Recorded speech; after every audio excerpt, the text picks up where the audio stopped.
কথা হচ্ছে অনির্ণেয় ব্যাপারটা কি। তো মনে করো এবার এই ভাগ বিষয়টাকে আমি একটু অন্যভাবে ব্যাখ্যা করার চেষ্টা করি। ধরো 10/5 এর মানে কি? এর মানে হচ্ছে অ্যান্সার কত আসে? 2 আসে, আমরা সবাই জানি। তো 10কে 5 দিয়ে ভাগ করা মানে এই যে রেজাল্টটা আসছে এটা কি মিন করে? যে 5কে কত দিয়ে গুণ করলে 10 আসবে। মনে করো যে 6/3 = 2, এটার মানে হচ্ছে 3কে কত দিয়ে গুণ করলে 6 আসবে। এটাই তো মিন করে আসলে ভাগ জিনিসটা।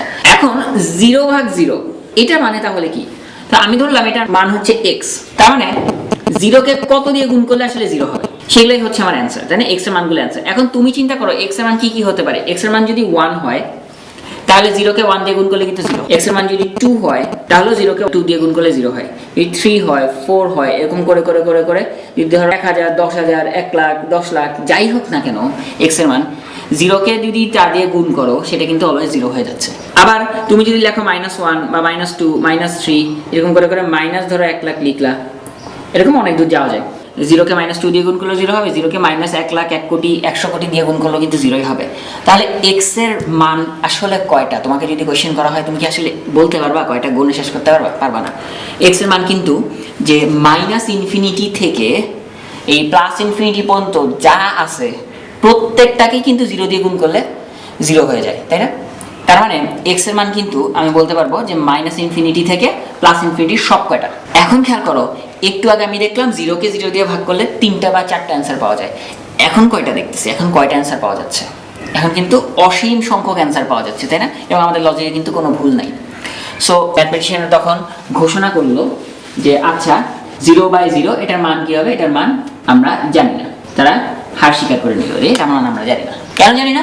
কারণ আমরা ভাই দেখতেছি 0কে 0 দিয়ে ভাগ করলে সব পাওয়া যায়, যে কোনো কিছু পাওয়া যেতে পারে। হ্যাঁ, -ইনফিনিটি থেকে শুরু করে +ইনফিনিটি যে কোনো জিনিস পাওয়া যেতে পারে। এটা সঠিকভাবে আমি কখনো বলতে পারবো না যে আসলে কোনটা পাওয়া যাবে। এই জন্য একে বলা হয় অনির্ণেয়। অনির্ণেয় মানে কি? যে 0/0 মান কিন্তু আছে, এমন না যে নাই, এর অনেকগুলো মান আছে, কিন্তু কোনটা হবে তা নির্ণয় করা যাচ্ছে না। যে আমার মান কিন্তু অনেকগুলো আছে, এমন না যে মান একটা দুইটা আছে, মান কিন্তু -ইনফিনিটি থেকে শুরু করলে +ইনফিনিটির অসীম সংখ্যক মান আছে, কিন্তু অ্যাকচুয়ালি কোনটা হবে সেটা কিন্তু আমি কখনো বলতে পারতেছি না এই ক্ষেত্রে। দ্যাটস ওয়াই এটাকে বলা হয় অনির্ণেয়। সো তোমরা এখান থেকে একটা জিনিস শিওর হয়ে নাও যে অনির্ণেয় যত টার্ম আছে তাদের সংজ্ঞাটাকে আসলে কি, যে যাদেরকে যোগ বিয়োগ গুণ ভাগ করলে অসংখ্য মান পাওয়া যায়, অসীম সংখ্যক মান পাওয়া যায়, কিন্তু আমি এক্স্যাক্টলি বলতে পারবো না যে কোন মানটা হবে। যেমন 1/0 ক্ষেত্রে কিন্তু আমি দুইটাই মান পাইছি, এটা কিন্তু আমি শিওর যে এই দুইটার বাইরে কিন্তু আর কিছু নাই। 1/0 মান কিন্তু +ইনফিনিটি অথবা -ইনফিনিটি, কিন্তু 0/0 আমি এক্স্যাক্টলি বলতে পারবো না যে এই দুইটা মান আছে বা এই তিনটা মান আছে বা এই চারটা মান আছে। বলতে গেলে দেখা যাচ্ছে যে অসংখ্য মান রয়ে গেছে। এই জন্য 1/0 0/0 দুইটাই অসংজ্ঞায়িত। এদের মধ্যে 0/0টা হচ্ছে অনির্ণেয়। কেন অনির্ণেয়? কারণ এর মান সঠিকভাবে নির্ণয় করা যায় না। এখন তোমাদের কোশ্চেন আসতে পারে যে ভাইয়া আর কি অনির্ণেয় আছে? আর কোনো টার্ম কি আছে? অবশ্যই আছে, আরো অসংখ্য অনির্ণেয় টার্ম আছে। আমরা আরো কিছু অনির্ণেয় টার্ম দেখি, মজার মজার অনির্ণেয় আছে অনেক। যেমন একটা হচ্ছে অসীম থেকে অসীমকে বাদ দিলে আসলে কত থাকে? Infinity -infinity. তুমি কি বলবা যে ভাইয়া 0? মানে অনেকে বলবে যে ভাইয়া 0, ব্যাপারটি কি আসলে 0? মনে করো যে বিশাল এক মহাসাগর, মনে করো যে প্রশান্ত মহাসাগর, সেখান থেকে তুমি কোন একটা সাগরকে বাদ দিয়ে দিছো। প্রশান্ত মহাসাগরের নিশ্চয়ই অনেকগুলো সাগর আছে, একটা সাগরকে বাদ দিয়ে দিছো, তাহলে কি প্রশান্ত মহাসাগর ডোবা হয়ে যাবে? এটা কি পসিবল? বা পুকুর হয়ে যাবে? অবশ্যই না, প্রশান্ত মহাসাগর কিন্তু সেটাই থাকবে।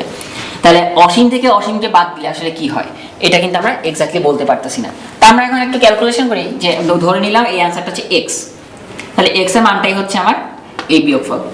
এবার খেয়াল করো এই জিনিসটাকে লেখা যায় infinity equals to x plus infinity. তার মানে কি ইনফিনিটির সাথে কত যোগ করলে ইনফিনিটি হয়?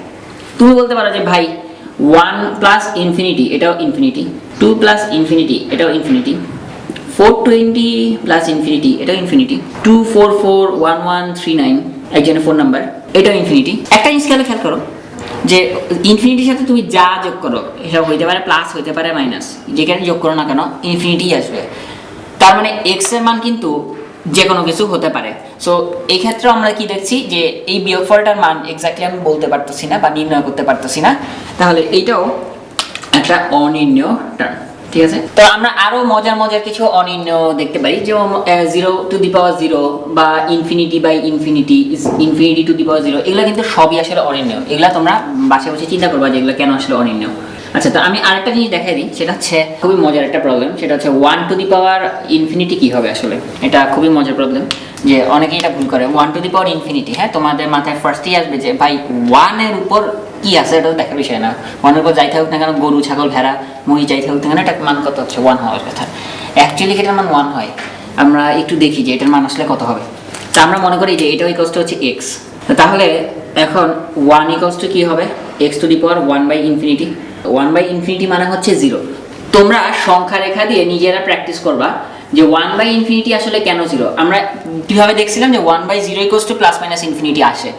তোমরা উল্টা প্রসেসে দেখবা যে তুমি যদি 1 বাই ইনফিনিটি লেখো, এটা প্লাস ইনফিনিটি লেখো আর মাইনাস ইনফিনিটি লেখো, অর্থাৎ আমি এবার ইনপুট যদি বাইরের দিকে নিই, আউটপুট দুইটাই 0 কাছে আসবে। এটা আসলে উল্টা প্রসেস। সো 1 বাই ইনফিনিটি এটা অলওয়েজ 0, এটা নিয়ে কোনো সন্দেহ নেই।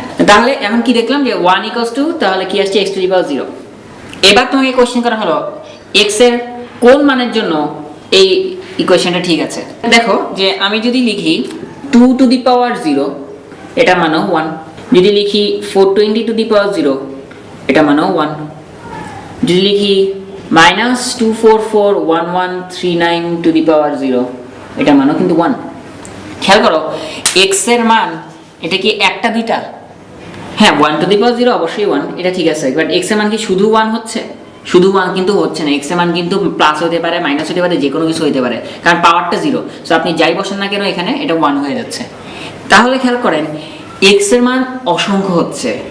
x এর মান অসংখ্য হচ্ছে মানে 1 টু দি পাওয়ার ইনফিনিটি, এটার যে x এর মান এটা কিন্তু অসংখ্য হচ্ছে, এটা কিন্তু 1 হচ্ছে না শুধু। সো 1 এর উপর যাই পাওয়ার থাকুক না কেন, আমরা যদি বলতাম যে 1 এর উপর যে কোনো পাওয়ার থাকলে সেটা 1 হয়, একটা পাওয়ারে ঝামেলা আছে। ঝামেলাটা কোথায়? যদি 1 এর উপর ইনফিনিটি পাওয়ার থাকে। ইনফিনিটি পাওয়ার থাকলে এটা শুধু 1 হবে না, এটা কিন্তু যে কোনো কিছু হতে পারে। So 1 two the power infinity এটাও অনির্ণেয়। বোঝা যাচ্ছে? তো এরকম তাহলে অনির্ণেয় তোমরা ইচ্ছে মতো প্রমাণ করতে পারো। সো আমরা তাহলে একটু শুরুতে ফিরে যাই যে অসংজ্ঞায়িত তাহলে ব্যাপারটা কি। অসংজ্ঞায়িত হচ্ছে যে আমরা জানি যোগ বিয়োগ গুণ ভাগ যখনই করি না কেন দুইটা সংখ্যার মধ্যে রেজাল্ট অলওয়েজ একটা আসবে। তো অসংজ্ঞায়িত কারা? যাদের রেজাল্ট একটা আসে না, একের বেশি আসে, সেগুলোই হচ্ছে অসংজ্ঞায়িত। আর অসংজ্ঞায়িতর মধ্যে কিছু কিছু টার্ম আছে যাদেরকে আমরা বলবো অনির্ণেয়। কেন অনির্ণেয়? কারণ তাদের অনেক মান আছে, অসীম সংখ্যক মান আছে। আমি এক্স্যাক্টলি বলতে পারবো না যে কোন মানটা নিয়ে আমি কাজ করব। তাদের এক্স্যাক্টলি কোনো মান নির্ণয় করা যায় না, সবকটার মধ্যে যে কোনো একটা আসলে হতে পারে। তো সেগুলোকে তাহলে আমরা বলবো অনির্ণেয়। তো এই ছিল আসলে অসংজ্ঞায়িত অনির্ণেয় ব্যাখ্যা।